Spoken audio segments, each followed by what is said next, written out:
बर' बिजोंखौ फोथांना लाखिनो थाखाय सरकारा गोख्रों खामानि मावनांगौ आरो बर' बिजों फरायसालियाव फोरोंगिरि थिसननांगौ बे बाथ्राखौ बुंथिदों मनरन बसुमतारी बिथाङा बर' बिजों फरायनानै मेट्रिक आनजादाव सेथि थाखोआव उथ्रिसारनाय फरायसाफोरखौ बरायदों।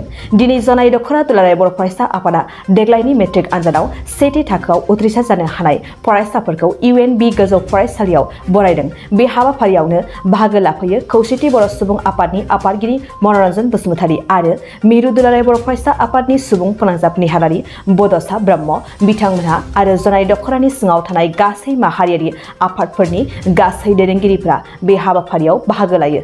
बाहागो लानायजों लोगोसे UBPOनि आफादगिरि मनरन बसुमतारी बिथाङा आसाम सरकारनिसिम खावलायोदि बर' बिजों फरायसालियाव गोबां फोरोंगिरिनि मासिया खालि जानानै दं। बेफोरखौ थाबैनो सरकारा आखायाव लानानै आबुं खालामनो नांगौ आरो बर' बिजोंखौ जौगानायनि थाखाय थांखि लानांगौ होननानै दाबि दैखाङो। दिनै जिहेतु दुलाराय बर' फरायसा आफाद जनाय दख'रानि दैदेननायाव जोंनि जनाय ओनसोलनि नायल' जाल' सुबुं सम्पद दाग्रा मोनसे फरायसालि, बे फरायसालियाव आंखौ आलासि महरै लिंहरनायाव आङो हांख्रायगिरि बिसेसके दुलाराय बर' फरायसा आफादनि दैदेनगिरिफोरनिसिम आंनि गोसो गोरबोनिफ्राय गाहाम हामलायनायखौ बावदों। लोगोसे आं बे हाबाफारियाव फैनानै खोब गोजोननाय मोनदों आरो जिहेतु जोंनि बे जनायनि नायल' जाल' गंसेल' गोजौ फरायसालि उपेन्द्रनाथ ब्रह्म गोजौ फरायसालि, बे फरायसालिनि जिथु रिजाल्ट, बे रिजाल्टआ गोबाव बोसोरनिफ्रायनो खोब मोजां रिजाल्ट खालामबोबाय थादों। गोलाव समनिफ्रायनो गोबां फार्स्ट डिभिजन ओंखारबाय थादों। थिग बिदिनो बेखौ लाखिनानै देग्लायबो 11 जन फार्स्ट डिभिजन, बेनि मादाव 2 स्टार मार्क मोननानै पास जादों आरो 25 जना सेकेन्ड डिभिजन आरो 3 थार्ड डिभिजन आरो 1 फरायसाया बे फरायसालिनिफ्राय फेल जादों। आं बेखायनो खावलायदों जिहेथु जोङो जोंनि फरायसाफोरखौ साफ्रोमखौबो सुबुं सम्पद हिसाबै जाजानो लुगैयो। दिनै बे फरायसालिया फरायसालिनिफ्राय बारग'लांनानै जिहेतु गोजौ फरायसालियाव फरायहैसिगोन, दा बिथांमोनखौ जोंनि दुलाराय बर' फरायसा आफादनि सुबुं फोनांजाब नेहाथारि बड'सा फंबायाबो गोबां बोसोन होबाय, जोंबो बुंबाय आरो बेजों लोगोसे जों आसा खालामो जोंनि जिहेतु बर' मिडियामनिफोरनि अबस्था बेफोर दा खोब दुखु गोनां आरो जिहेतु जोंनि बर' मिडियाम फरायसालिफ्राव राव रोङि, बर' राव रोङि, गुबुन जाथियानो जाथों बर' राव रोङोब्ला जोंहा बुंनांगौ गैया, खिन्थु बर' राव रोङि गोबां फरायसाफोरखौ जोंनि हाइ स्कुल होन, गेजेर फरायसालि होन, LP स्कुलफ्राव थिसननायखौ जोङो सोंखारिबाय थादों। बिथांमोना रस्टारखौ दहायनानै बिदि होबाय थादों। दा बिदियाव जोंनि जिबिलाक सोलोंथाइनि जिथु आबहावा, बे आबहावाया एसेबाबो गिज्रा जादों। जाहाथे गिज्रा जाहोआ बे जोंनि UNB फरायसालियाव जों बेखौ आसा खालामदों आरो जों बेखौ खावलायबावगोन मोनसे सरकारनिसिम, जोंनि बर' फरायसालिफोरनि जिथु मार्जार सिस्टेम बेखौ बन्द' खालामनांगौ, जिथु रस्टार सिस्टेम बेखौ बन्द' खालामनांगौ आरो जोंनि गोजौ कलेजफ्राव जेब्ला एपइन्टमेन्ट होनो गोनां बर' फोरोंगिरिफोर दं बेफोरखौ थारमाने थाबैनो एपइन्टमेन्ट होनांगौ, जों बेखौ सरकारखौ नारसिनदों।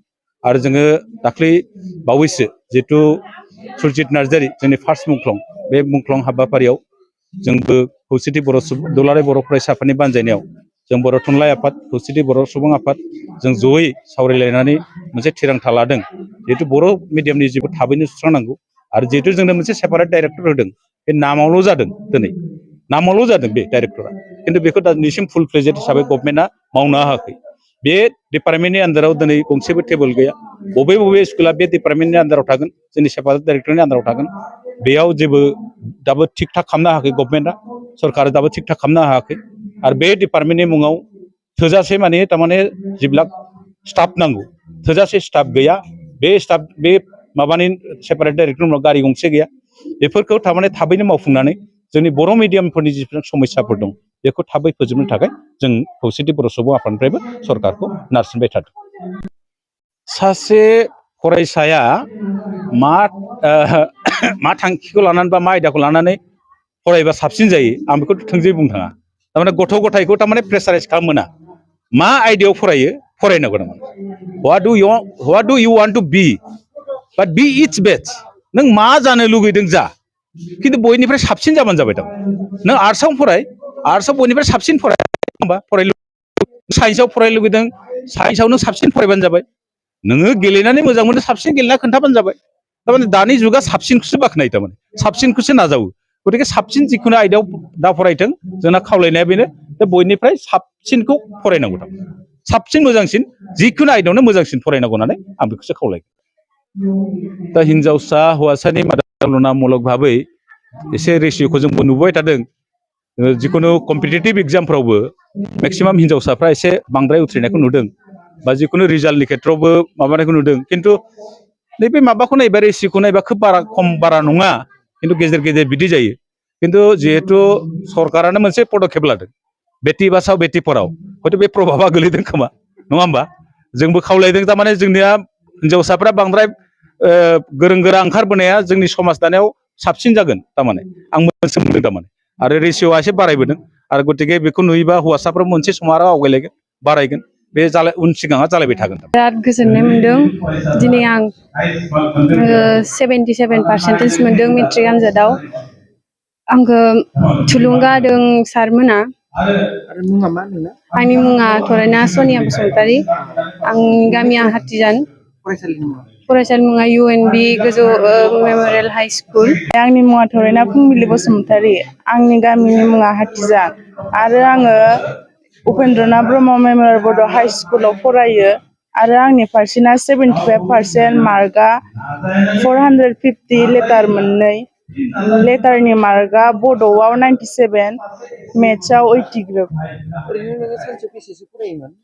आं सानसेयाव बारा 9-8 घन्टासो फरायोमोन बांद्राय बिदि फरायामोन बरायनाय हाबाखौ जुनाय दख'रा बर' फरायसा आफादा हयथ' लादों बे मोजांनि खोथा निस्सय बेखौ बेनि गेजेरजों मोनसे इन्सपिरेसनबो मोनो आरो बे बेबस्थाखौ संगठनफोरा बा जिखुनु अर्गानाइजेसनफोरा लायो स्कुलफोरा बेखौ हयथ' लानायाव एसे उसुबिदा जायो जोङो बिथांमोनखौ बयखौबो जों अननांगोन जिहेतु जोंनि फिसाला बा फिसाजो गतिके जों रावखौबो डिभिजन खालामनो हाया first division second division third division जों डिभिजन खालामनो हाया आरो बिसोरनि गोसोखौ जों सेफायनो हाया आंहा जुदि फिसाला साब्रै दंबा फिसाला साब्रैखौ आं समानैनो अननांगोन बे अबस्था बेनिखायनो बिथांमोना बेखिनिखौ हयथ' बरायदों मोजां आंबो हयथ' दंफायो नाथाय दिनैनि मोनसे प्रुफखौ आं मोनदों जे फार्स्ट डिभिजना हयथ' आर'नाइ मोनगोन बा फार्स्ट डिभिजनफ्रा जिहेतु फार्स्ट डिभिजन जाबाय बिथांमोना निजे उत्साहजोंनो हयथ' फैजोबदों 11 जनाबो सेकेन्ड डिभिजना जेराव 25 जनमोन बेयाव 7 जनल' हयथ' फैदों थार्ड डिभिजना जेराव 7मोन बेयाव 3ल' फैदों दा बेनो निस्सय जे बिथांमोना मोनसे गोसोआव मोनसे लाजिनाय फैदों बे लाजिनाय फैनायनि थाखाय बा जोंखौ खम माने थार्ड डिभिजन सेकेन्ड डिभिजननि थाखाय समाजा जोंखौ मर्यादा होआखै बे बेबस्थाखौ साननायनि थाखायनो बिथांमोना फोजोबनो हायाखै दा बे बेबस्थाया बिथांमोननि जिथु गोसोजों साननाय बे बेबस्था आं सासे हेडमास्टार हिसाबै एसे गोसोआव दुखु नांदों गोजोननाय थाबाय बे समाव जिहेतु नोंथांनि गथायखौ दा माबायदि आबदाल लानांगोन बे खेथ्रआव जों गार्जेनखौ जोंनि अबस्थायाव जेब्ला थायो जोंनाव जेब्ला माने जोंनाव फरायना दंमोन बे समावबो बेखिनि बाथ्राखौ जोङो लेसनखौ होबाय थादों गार्जेनफोरखौ जे जों फोरोंगोन जोंनि फोरोंगिरिया आइडियाल'सो होयो जास्ट सोलोंथाइखौ माने मोजां रोखोमै रिजाल्ट होनायाव बिमा बिफानि बिहोमायासो बांसिन होननानै बे खेथ्रआव बुंखानाय दङ बेनिखायनो गथ'फोरखौ नोजोर हो बा गथ'फोरखौ फरायनो नागिरनायाव नोंथांमोना डिस्टार्ब होनाङा बिथांमोनहा माबोरै दङ मा थासारिजों फरायदों मोनाबिलियाव नोंथांमोना एसे नोजोर होनांगोन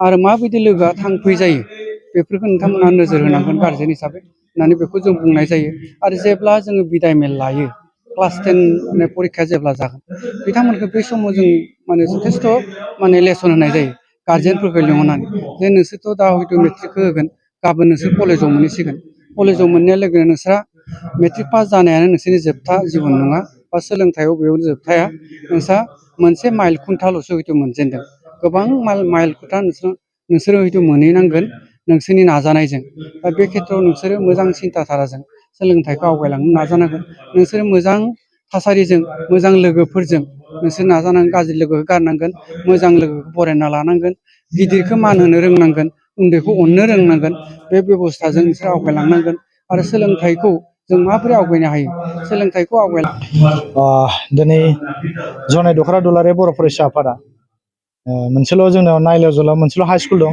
जाय स्कुलानो जाहैबाय बड'फा उपेन्द्रनाथ ब्रह्मनि मुङाव UNB गोजौ फरायसालि होननानै जों मिथियो दिनै बे फरायसालिनिफ्राय 11 जन फार्स्ट डिभिजन मोननो हादों आरो सानै स्टार मार्क दङ। बेनिफ्राय 43 जन गासै केन्डिडेट दंमोन, दा बेवहाय सासेल' फेल जादों, बाखि 42आ उथ्रिसार जादों।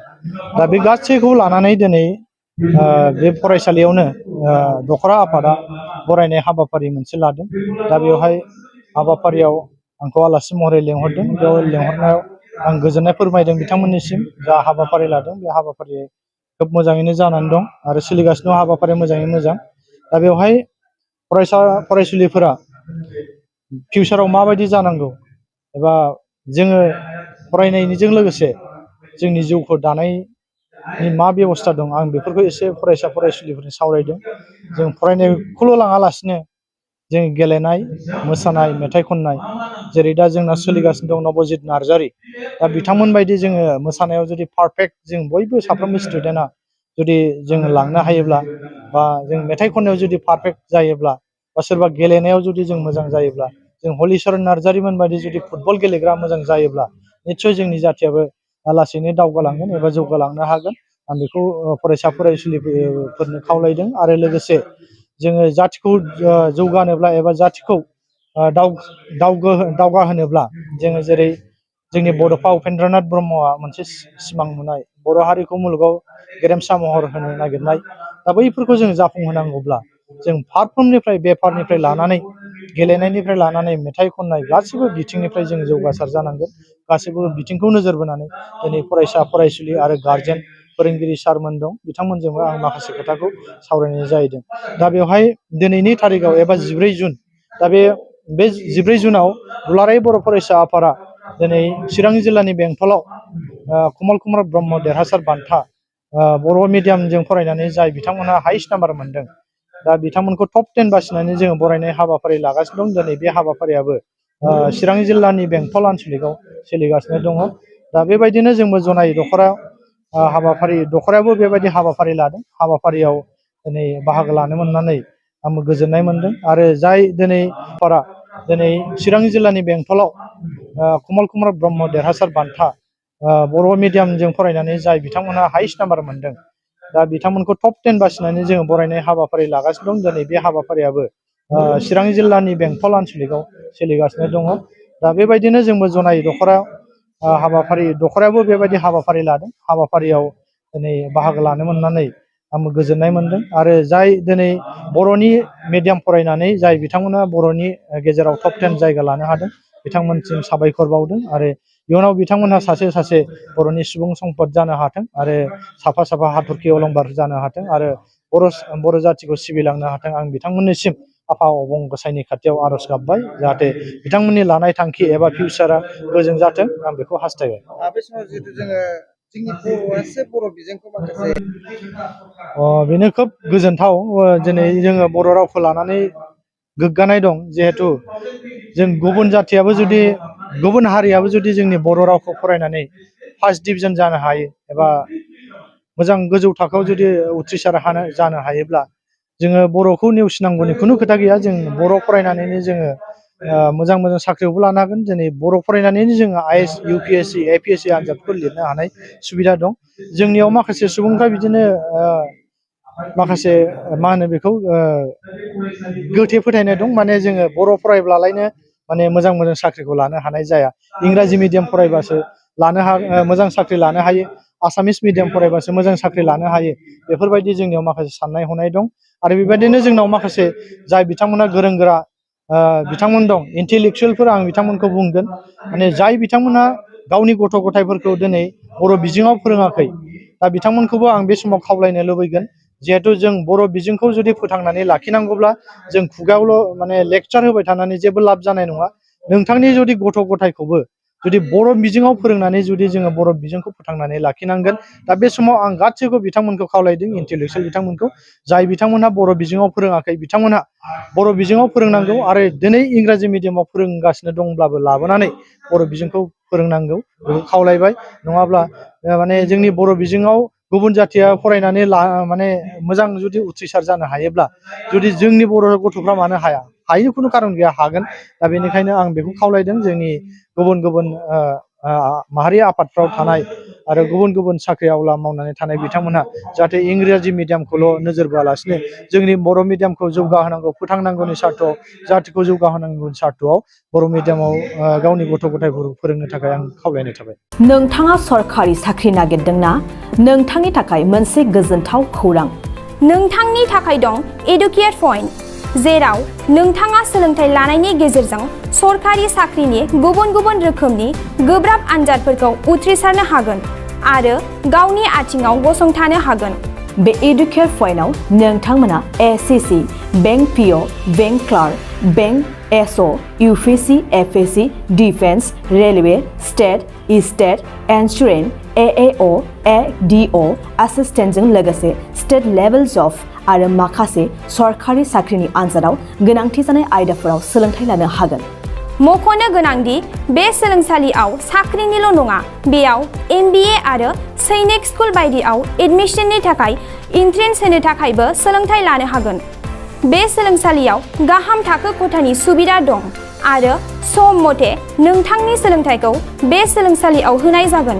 बेखौबो मिथिनांगोन दि बे एडुकेट पइन्टआव सोलोंथाइ लानानै बावैसो 2021-22 मायथाइनि एसएससि जिडिनि आनजादाव गासै 11 सा सोलोंसाफोरा उथ्रिसारनो हादों। बारा नङा, गासै 15,000 रांजोंनो नोंथाङा बे सोलोंसालियाव 6 दानसिम सोलोंथाइखौ लानो हागोन। बे सोलोंसालिया क'क्राझार, बरपेटा र'ड, गवालपारा आरो बङाइगावआवबो दं। क'क्राझाराव सोलोंथाइ लानो गोसो गुदुं जानाय सुबुंफोरा 700-226-133 9101-536360 700-226-133 9101536360